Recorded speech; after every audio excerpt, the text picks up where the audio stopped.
Now, we've been hearing this debate for years about promethazine with codeine starting in Texas.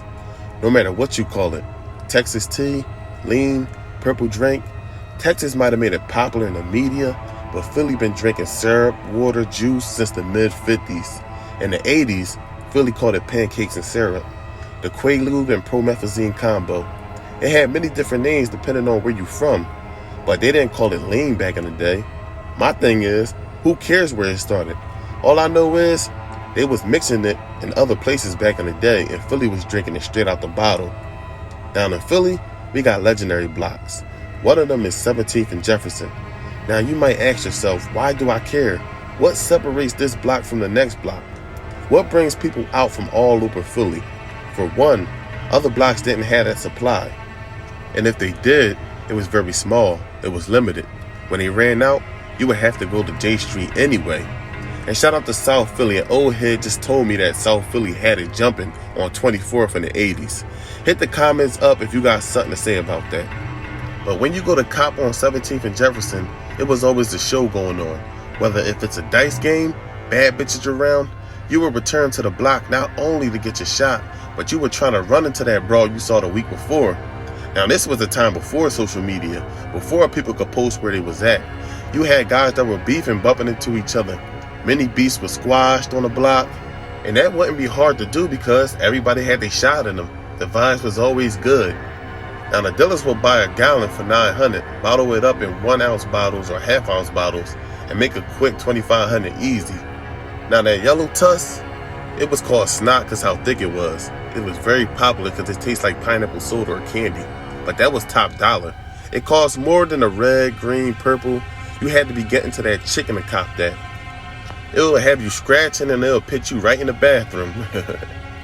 Now coming around, you'll get a 1-on-1 or a 2-on-2, which means a 1-on-1 is 1 ounce of syrup and a pill, which was called a cake.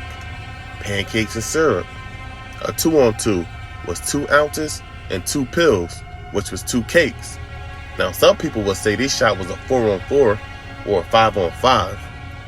Now that all started to become a thing before all the players from all over Philly that was touching money would go out of town or a night out would come through 17th and Jefferson to get their shot. You had Eve, Beanie Siegel State Property was seen out there, whether if it's a block party or just, just chilling. The Philly celebs would be all in the mix. Now coming there, of course, you would have some rules to keep people in line.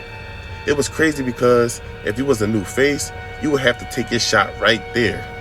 The only way you could take your drugs with you if you was with someone that was known out there. Now the average dude would spend over $30 a day. Then you had some guys that had the bricks, that was getting that money. They would cop pills and syrup for the whole team.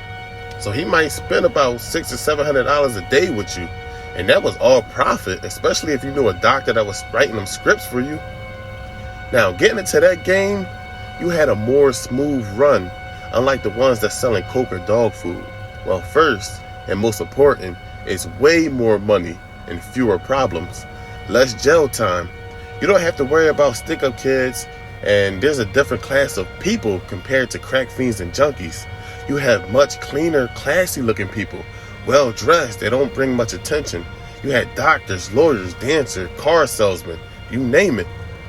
Now that's like the cops only allow pills and juice to only be sold on J Street, because every time someone would move coke, they would get pitched fast in the 80s. Now I'm not saying people weren't moving coke, they had an operation going on. It was some getting pushed on the corner by that store on Bouvier Street. But that's a whole different story. Now, J Street had those legendary dice games where people from all over watching the show. The bad bitches will be out there trying to catch the eyes of all the players out there. With guys betting their diamond chains and rollies. Shit, y'all mess around and lose your car messing with those dice games. Guys with trash bags full of money, not even half an hour, 60 grand on the floor.